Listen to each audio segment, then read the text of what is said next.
behind the scenes is that there is a bit of worry that there could be repercussions coming from Donald Trump. He already threatened that the future of NATO could be really, really bad. But this is a different position Europe is now taking. They don't want to be drawn into this war. They said that this is not our war. But at the same time, of course, they are suffering, as you heard, from these energy prices, and especially with the recent attacks on the gas fields in Qatar, which is a very important supply force, basically, here in Europe. Of course, there are concerns. And energy prices will be high on the agenda here too. One of the things that they're looking at here in the European sense is to basically lower this carbon tax that is included in the energy prices here in Europe. It sort of is 11% of all the energy prices that you have to pay here as a consumer, but also as a factory, as an industry. So countries like Poland and Italy want to lower this carbon tax, but countries like Spain and Germany, who are really much further in the renewable energy trend, they are really not agreeing with this. So this will be a tough discussion here in Brussels on the energy prices, and they're also hoping that some individual countries just look at their taxes and lower them to make things easier for their citizens. Right. And Step, as the dominoes start to fall, so to speak, in the Middle East, how much concern is there in Europe that the focus will now be much less on the war in Ukraine? Absolutely, and that's the other very hot issue here, of course, is the war on Ukraine. They are very worried that the focus is now shifting, and it's also, again, the Hungarian Prime Minister, Viktor Orban, taking the center stage here in Brussels, because there was an agreement on a $100 billion loan for Ukraine in December, but Viktor Orban has now vetoed this. He says he doesn't want to agree with it because there's a dispute about a pipeline coming from Russia through Ukraine. So he wants this oil to flow to Hungary first before he's going to agree with this money. So this is something that's really concerning the EU, because they also say that Russia is very much profiting from the war in Iran, and also especially because the US has lifted temporarily sanctions against Russia. So this is something that has angered many here in Europe. They say this is only benefiting Russia, and this is very bad for Ukraine. So it's going to be a long day here in Brussels to sort out all these very burning issues. Step Vasson, live for us in Brussels. Thank you, Step.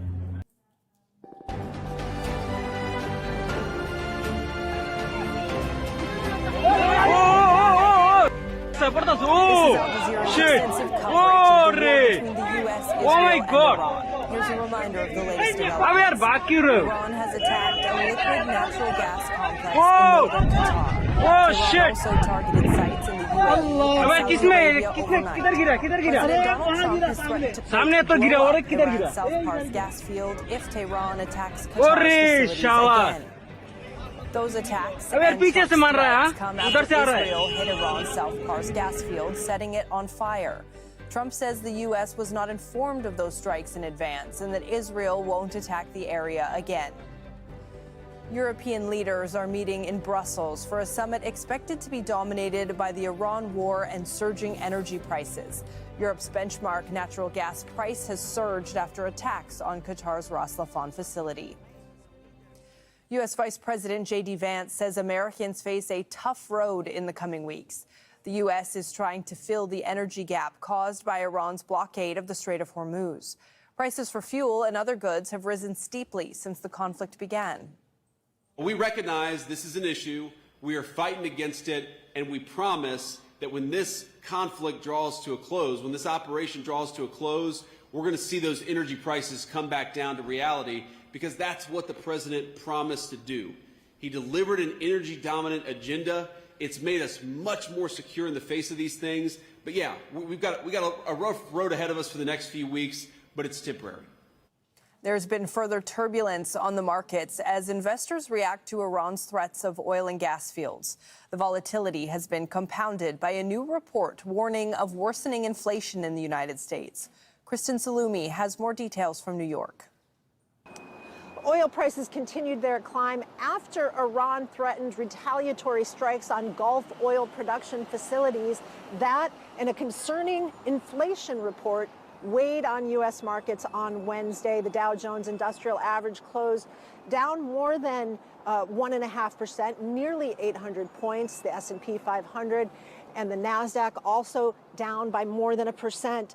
Investors were not reassured by Federal Reserve Chairman Jerome Powell's assertion that the U.S. economy remains strong and that interest rates will likely be cut before the end of the year. Powell noted that growth and jobs are holding steady in the United States, but there was that inflation report showing that inflation rose to 3.4% last month. That was even before the war started. And Powell did acknowledge that the longer the war continues and the higher oil prices go, the more of an impact that will eventually have on the U.S. economy. Kristen Salumi, Al Jazeera, New York. Samir Puri is a visiting lecturer in war studies at King's College London. He says Trump's statement that Washington did not know about the Israeli strike on the Iranian major gas field suggests emerging differences between the U.S. and Israel regarding the Iran war. The only thing we can conclude from Trump's statement is the US is distancing itself from this attack. We can't conclude that the US knew nothing about it at all. And this is a really important statement, and it's come at a really critical moment in this war, because until now, the US and Israel have been moving in lockstep in terms of their coordinated military campaign against Iran. This is the first major divergence, and it's a very big public divergence, no matter whether the US did or didn't know about this Israeli attack. It is a big divergence, and it means that the US is in a strange position of effectively trying to de-escalate one element of this conflict between Israel and Iran, and saying, we're going to be sort of responsible here, but we are threatening, of course, and the rest of the statement goes on to deliver a big threat. Well, based on the way Israel has presented this conflict and approached it from causing as much damage to Iran as it possibly can to forestall some sort of regime change, to bring about regime change, there is, I think, every intention from Israel to have caused this sort of damage. But whether the consequences have then been thought through, because it's not Israel that then bears the costs of direct retaliation. Of course, Qatar has borne the direct costs of retaliation in terms of Iran's targeting of the Qatari gas facility. So that is, I think, the problem here, is that Israel and the US have got slightly different priorities in this conflict. And I think those priorities are starting to come into the open a bit more with this public divergence, specifically because at the end of the day, the US does need to guarantee security for the Gulf and the Gulf states. That's the role it's played for decades. But Israel probably isn't that bothered about the retaliation being suffered in the Gulf states, or certainly not to the same extent. Since the start of the U.S.-Israeli war on February 28th, a new wave of displacement has unfolded in the Middle East. The biggest impact has been in Iran, where millions have been displaced. Umi Kulsum Sharif explains. The UN Refugee Agency is warning of an internal displacement crisis in Iran, a country of 93 million people. Now, the agency says Israeli and US attacks on Iran have displaced more than 3 million people in nearly 3 weeks. This represents about 600,000 to 1 million households. Now, Iranians are leaving the capital and major urban centers and are heading north. Now, we've seen residential areas in Tehran, in Isfahan, and Shiraz that have been targeted. Well, so far, Iranians are not leaving the country in large numbers. Commercial flights have been suspended as the airspace remains closed. Now, the US and Israel say they are targeting Iranian leaders, military and nuclear infrastructure. But Iran says thousands of civilian sites, including a school in southern Minab, have been targeted. Now, Israeli attacks on Lebanon have created another humanitarian emergency. Ground strikes, air operations have all force hundreds of thousands of people from their homes. Now, the International Organization for Migration says more than 1 million people, that's about 19% of Lebanon's population, have been registered as displaced. Iran will welcome Nowruz, or the Persian New Year, on Friday under U.S. and Israeli bombardment. Despite this, the hustle and bustle of Tehran's Grand Bazaar is bringing some sense of normality in a time of war. Tehran resident Sadra Nouri shared what daily life looks like now. I am now on one of the oldest streets in Tehran, and life is continuing. Although incidents have taken place around here, and the bazaar was affected by the airstrikes by the United States and Israel against Iran, the atmosphere here, the mood of the people, and the crowd I see is not one of fear, helplessness or anxiety. People have come to buy food, groceries and festive items for the end of the year. As you can see, a very large crowd. Thousands of people are shopping in the bazaar. Despite the fact that incidents have occurred around this area, we can still witness the flow of life here and people are busy shopping. Today is one of the final days of the year before the beginning of spring and the Iranian New Year. I am in Tehran's Grand Bazaar and it's as if nothing happened, even though for the past 18 days people here have been living day and night with the sound of missiles and explosions. South Korea is considering whether it will again start buying oil from Russia due to the Middle East conflict. Seoul stopped importing Russian crude at the end of 2022 after the invasion of Ukraine. South Korea imports about 70% of its crude oil through the Strait of Hormuz. Jack Barton has more from Seoul.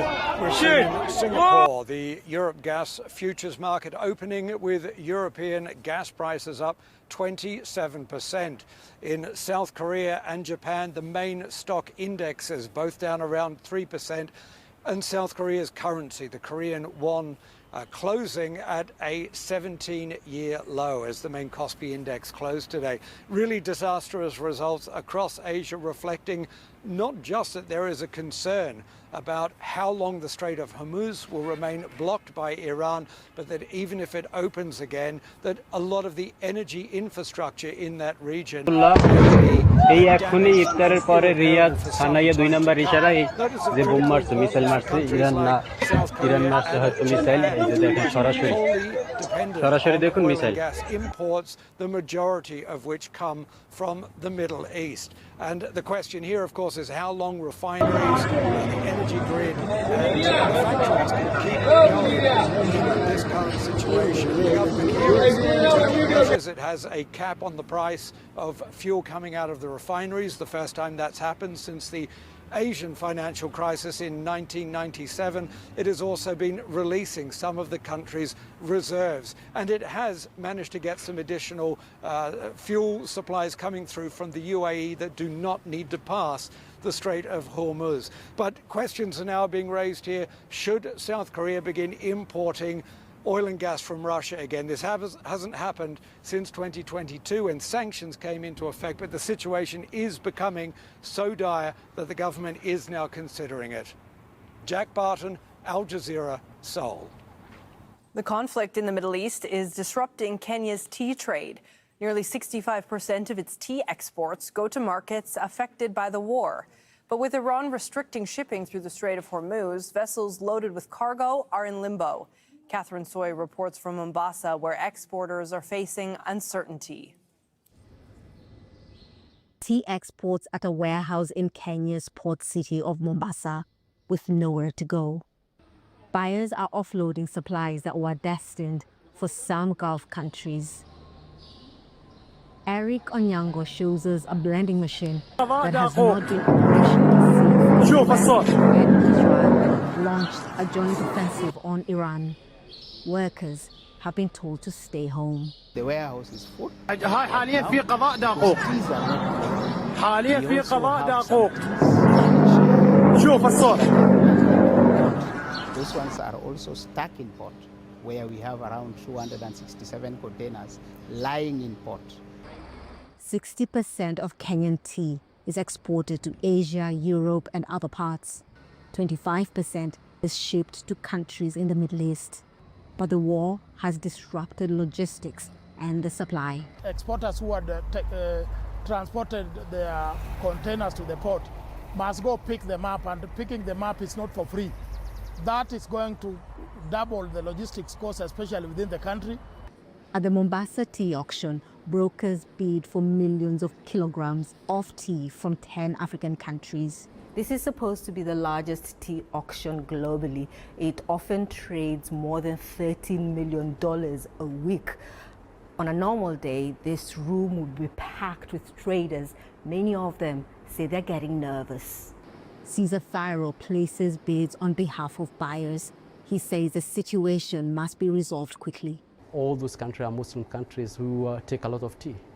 So if they continue in the state that they are now, then definitely that in the long term is going to affect even the economies, and the purchasing power goes down.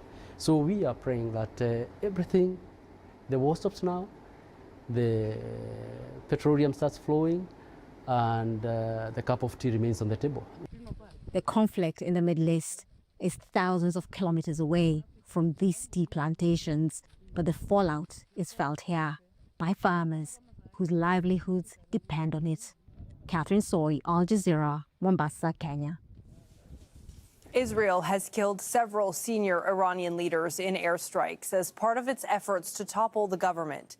It used targeted assassinations as a key part of its military strategy over the years, but the tactic has not always been successful. Zaina Khodr reports. ونبارك لسماحة الأمين العام لحزب الله السيد حسن نصر الله. Some called it a game changer. Israel assassinated Hassan Nasrallah, longtime leader of Hezbollah, in a massive bombing in Beirut's southern suburbs in 2024. Prime Minister Benjamin Netanyahu described Nasrallah as a central figure in what he called Iran's axis of evil.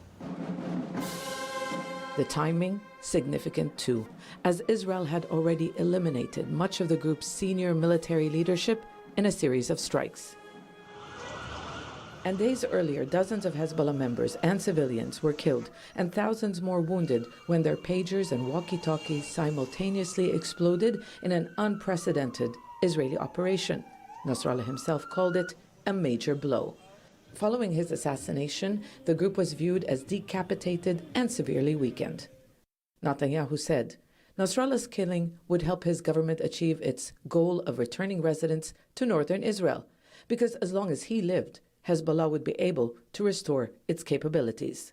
Hezbollah did agree to a ceasefire 2 months later. But a year and a half later, residents of northern Israel are again in danger. In early March, Hezbollah resumed firing at Israel in support of Iran, which is under attack from the US and Israel. Its ability to do so shocked many. For 2 years, it sustained near-daily Israeli attacks meant to degrade the group's rocket and missile capabilities despite the ceasefire. Instead, Hezbollah's fighters have been redeployed to Lebanon's southern border, engaging with advancing Israeli troops. Israel's goal of eliminating Hezbollah, just like its goal of eliminating Hamas in Gaza, has so far failed. Israel's policy of targeted assassinations dates back decades, but killing an ideology is proving hard. Now it also appears to be relying on this practice to weaken the Iranian government, killing the country's top leaders, among them influential security chief Ali Larijani, who was believed to be in charge after the killing of Supreme Leader Ali Khamenei. And while Israel's military has been ordered to keep hunting them down, Iran's officials say the killings don't change much. What matters is a political system with a solid structure. A similar assessment is shared by the US intelligence chief, who says Tehran's power has been degraded, but in her words, it appears to be intact. Zaina Khodr, Al Jazeera, Beirut. In other news this hour, Gaza's Rafah border crossing with Egypt has reopened for a few people. Several ambulances were seen waiting to evacuate patients from the territory. The crossing is seen as a lifeline for Palestinians. It had been closed since the February start of the Iran war. Israel has limited medical evacuations and prevented Palestinians from returning home. Israel's military attacks in Gaza have taken a new turn in recent days, with a noticeable rise in strikes hitting civilian policing structures. The development is prompting concern about the breakdown of internal order in a place already under extreme strain. Tariq Abu Azoum reports from central Gaza. Since the war with Iran began, Israel has intensified its attacks on Gaza, opening what many describe as a forgotten front. But this time, the targets have changed. Israeli strikes are increasingly hitting police and internal security forces, those tasked with maintaining order in a territory already strained by a genocidal war and fragmentation. They have also been attacking armed groups, as Gaza's internal security landscape grows more volatile. This week in Zawaida, an airstrike killed 8 police officers, including 26-year-old Rami Harb. He was killed while serving in a force trying to prevent Gaza from sliding into lawlessness, leaving behind a family now grappling with loss in a place where loss has become routine. It's an incredible, difficult feeling. May he rest in peace. I couldn't hold myself together when I heard the news that he had been targeted. He had bought new clothes for Eid al-Fitr, but somehow he felt he wouldn't be here to celebrate it with us. With police forces increasingly under fire, their ability to operate is weakening. And the consequences are already visible, with rising tensions and armed groups stepping into the void. Officials warn this is creating a dangerous security vacuum, one that threatens to further fracture Gaza's already complex political and security reality. The Israeli occupation has systematically targeted police units since the beginning of the genocide. The objective is clear: to fracture the local community and undermine internal security. Police forces are a civilian body and are protected under international law. As the regional war widens, inside Gaza, the battle is no longer just military, but a fight for control. And with every strike on law enforcement, the risk of collapse moves closer. This checkpoint is part of a shrinking security presence across Gaza. Police are not only trying to enforce order, they are also confronting growing instability on the ground. But as Israeli strikes continue to target these forces, questions are growing over how long they can keep operating and what happens if they no longer can. Tariq Abu Azoum, Al Jazeera, Deir al-Balah, Palestine. Pakistan and Afghanistan have agreed to a pause in fighting for Eid celebrations, marking the end of Ramadan. Leaders say the truce could be reversed if it's violated. Pakistan accuses Afghanistan of harboring armed groups that carry out attacks on its territory, allegations Kabul has denied. Kamal Haider reports from Islamabad. After weeks of deadly clashes between the Afghan Taliban and the Pakistani forces, both sides have agreed that they will observe a ceasefire that went into effect on Wednesday the 18th. It will last till the 23rd of this month on the occasion of the Eid al-Fitr holidays. Saudi Arabia, Qatar and Turkey had urged Pakistan and Afghanistan to observe a ceasefire during this holy festival. Of course, Pakistan and Afghanistan are now both saying that if there is any violation of the ceasefire, that there will be retaliatory strikes which will resume. It will be important to see whether this will be a first step towards a bigger ceasefire. China has also been urging Pakistan and Afghanistan to sort out their differences diplomatically, which of course happens just after that deadly attack in Kabul, in which Afghanistan claims hundreds of people were killed. Pakistan, on the other hand, denying, saying that these are military targets that are being struck. So it will be important to see whether there is any breakthrough as far as relations between the two countries are concerned, or whether they will go again for hostilities. Kamal Haider, Al Jazeera, Islamabad. All right, we are going to take a short break here on Al Jazeera, but our extensive coverage of the war in Iran continues just ahead at the top of the hour. As the war on Iran widens, its impact is spreading beyond the battlefield. Shockwaves are hitting global energy markets as facilities are damaged.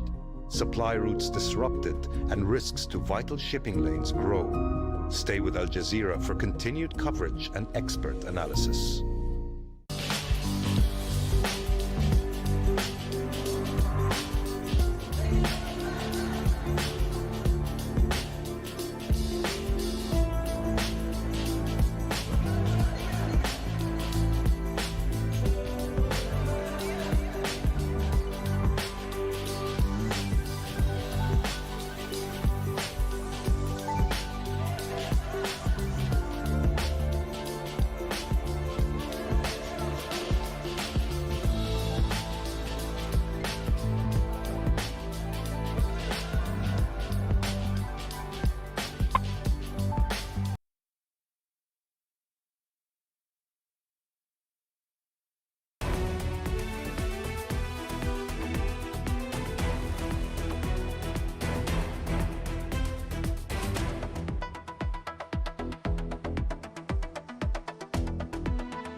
After striking Qatar's main site for liquefied natural gas and other energy targets in the Gulf. That attack on Qatar came after an Israeli strike on Iran's South Pars gas field. President Donald Trump says the U.S. did not know about Israel's plans in advance. Oil and natural gas prices spike around the world in direct response to the strikes on energy targets. Brent crude has been trading at over $110 a barrel. Plus, Iran's attacks on Qatar energy infrastructure create further chaos, and it's clear that we need an exit from this war, not escalation. The war in Iran and rising energy prices top the agenda at an EU leaders' meeting in Brussels.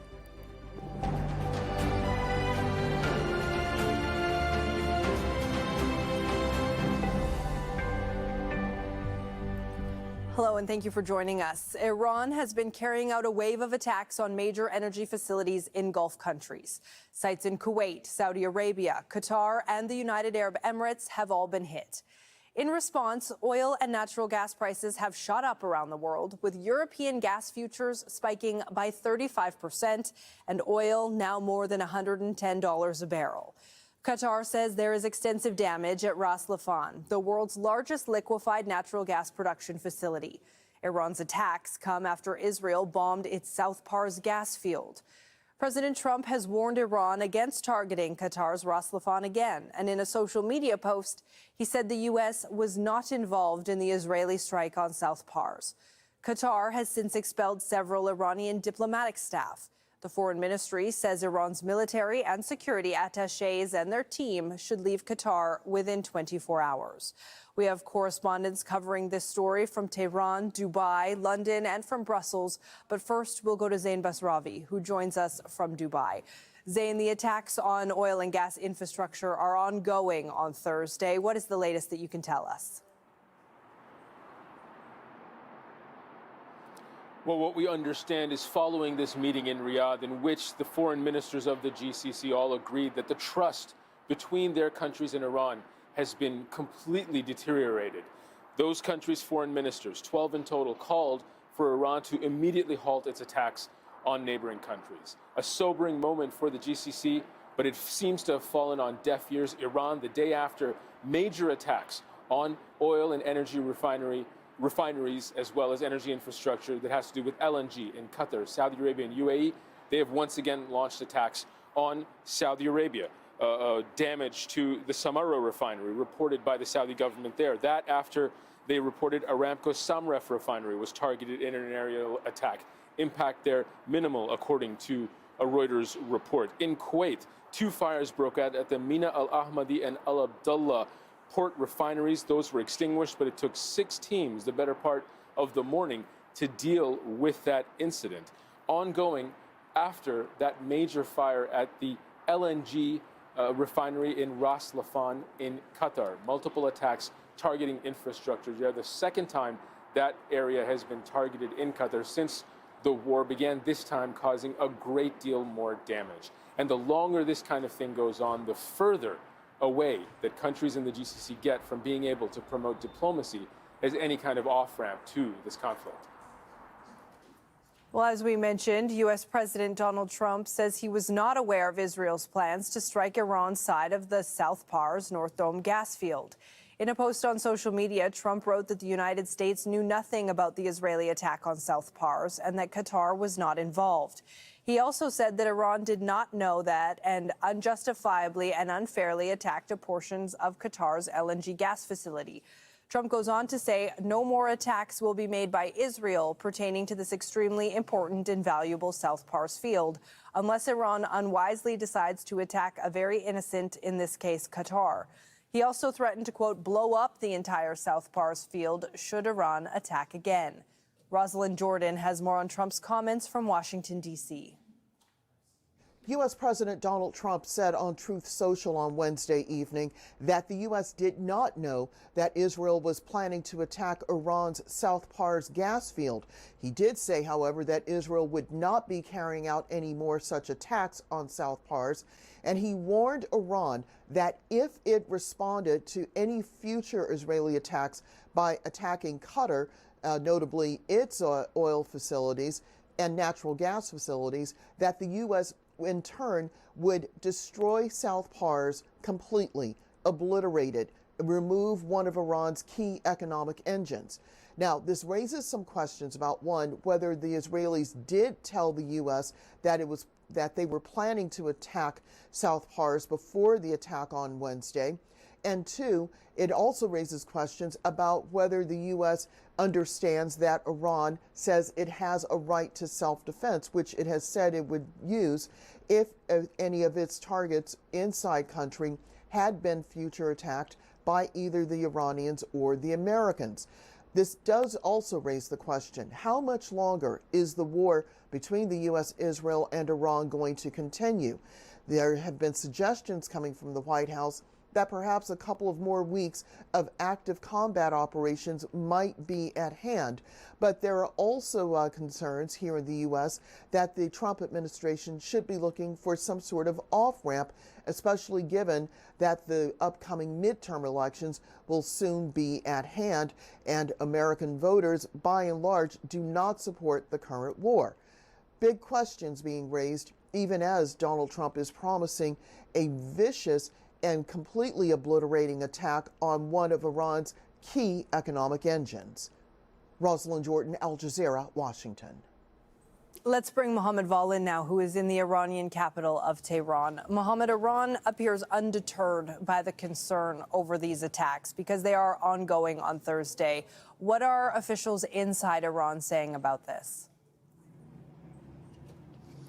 Well, that's right. The latest statement we have now corroborates what you say and confirms it. The spokesman of the Khatam al-Anbiya headquarters, that's the Joint Command of the Armed Forces, Ibrahim Zulfikari, he said basically that Iran's armed forces' offensive and defensive operations are powerful and ongoing. We warn the enemy that you made a major mistake by attacking the energy infrastructure of the Islamic Republic of Iran. The response is underway and is not yet finished. If it is repeated again, the next attacks on our energy infrastructure and that of our allies will not stop until their complete destruction. And our response will be far more severe than tonight's attacks. So he's doubling down, and he's saying basically that no change will happen after those statements by the Arab foreign ministers and Muslim foreign ministers. Iran is not fazed by these meetings and by these statements, and it is sticking to its position that any strikes against its energy fields will be reciprocated by similar strikes or even harsher strikes. Okay, back to you, Zain, in Dubai. The Gulf states certainly see this as an escalation, but what is that going to mean practically on the ground in the Gulf going forward?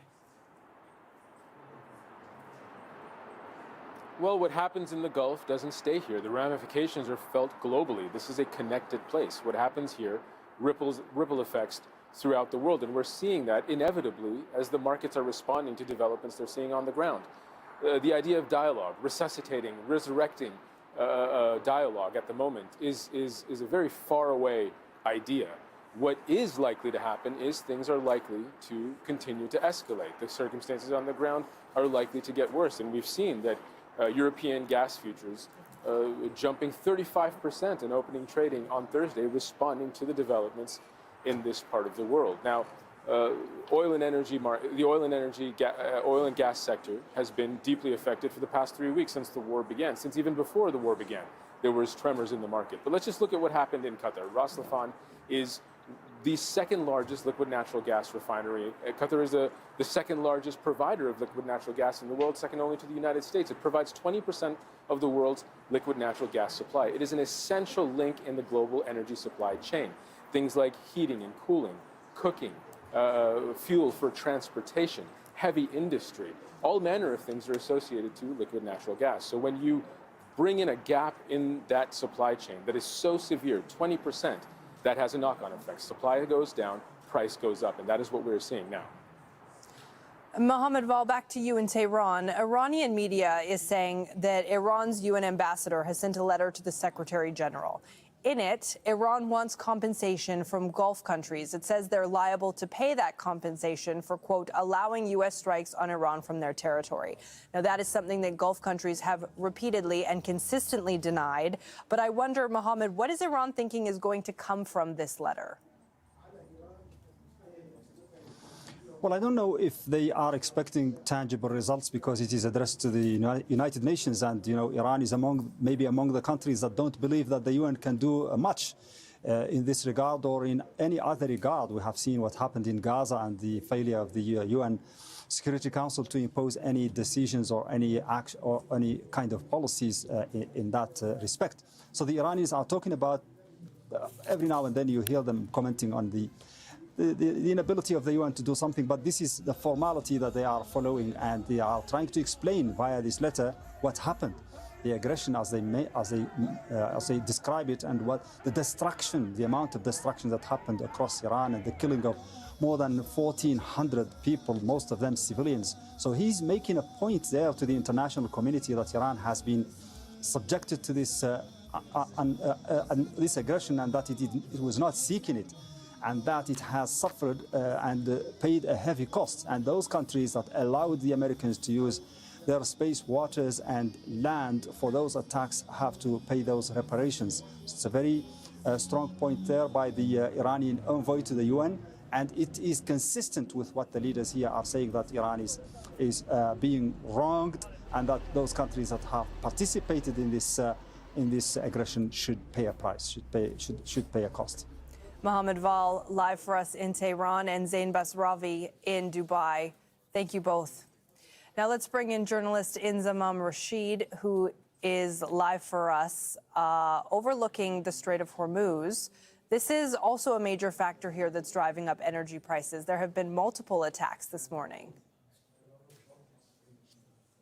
Yeah, that's right. Look, it isn't just the attacks overnight at some of those energy sites across the Gulf that is rising up oil prices. It is, in fact, what's happening here on the waters behind me on the Strait of Hormuz, where Iran has had de facto control over these waters militarily for the last few weeks, not allowing many ships to pass through the Strait of Hormuz. Usually around 20% of the world's oil passes through here. Instead, what they've been doing is they've inciting fear on many of the ships that are now parked up, anchored down in these waters behind me. To my left, there are dozens and dozens in the Gulf of Oman, if not hundreds, where you can see at nighttime with their lights on, just sat waiting for some form of green light to pass through this now very dangerous and perilous waterway. And it is dangerous and perilous because Iran continues to attack vessels overnight. Yes, again, we saw a vessel just off the coast of Fort Khor Fakkan, just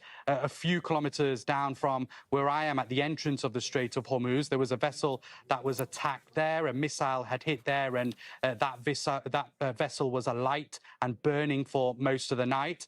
And then just off the the coast of Ras Laffan, where, of course, we saw that huge attack by Iran on Qatar's energy infrastructure there. It seemed that a vessel off that coast also had been struck late last night as well, meaning that waters in these areas, particularly around the Strait of Hormuz, still remain very unsafe. I think that this is now very much not just a military war that we're seeing in this region. It's very much an energy and an economic war as well. And a lot of that is being fueled by the activity here on the Strait of Hormuz. We know that in the last 24 hours, the US targeted Iranian missile sites just around 50 miles in that direction on the coast of Iran, where Iran has been using those sites to target vessels in these waters. It would also use those sites if there was any suggestion of US Navy vessels or even European Navy vessels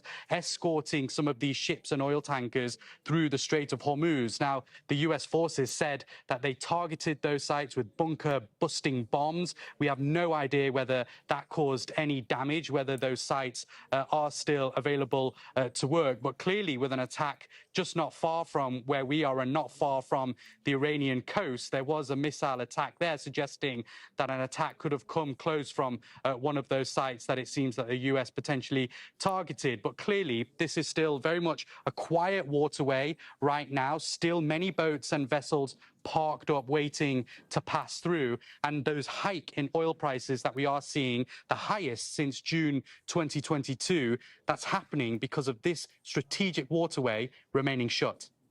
Inzamam Rashid, we appreciate your reporting from the Strait of Hormuz. Thank you. Abdullah Bandar Al-Itaibi is an assistant professor in international affairs at Qatar University, and he joins us now live from Doha. It's good to see you again. Thank you for being with us. I want to get your thoughts, first of all, on this meeting of Gulf state leaders that took place Wednesday. And I wonder if you see this as the Gulf trying to act as a bloc, and if there is strength in that, or if you are reading something else into it. Well, first of all, thank you so much, Riley, and thank you for Al Jazeera for having me. Well, it's quite clear that there's a lot of efforts going on in the region to coordinate between the countries that are being targeted by the Iranian attacks. And what happened yesterday is just like a new step with a new umbrella, basically. We saw the GCC work as a GCC, also works with the European Union, and now we see them with some Arab and Muslim foreign ministers, which is a major steps when it comes to coordination against the attacks by Iran. It's basically, it says a lot when it comes to pushing maybe Iran more to isolation, because what is happening now is it's unacceptable at all.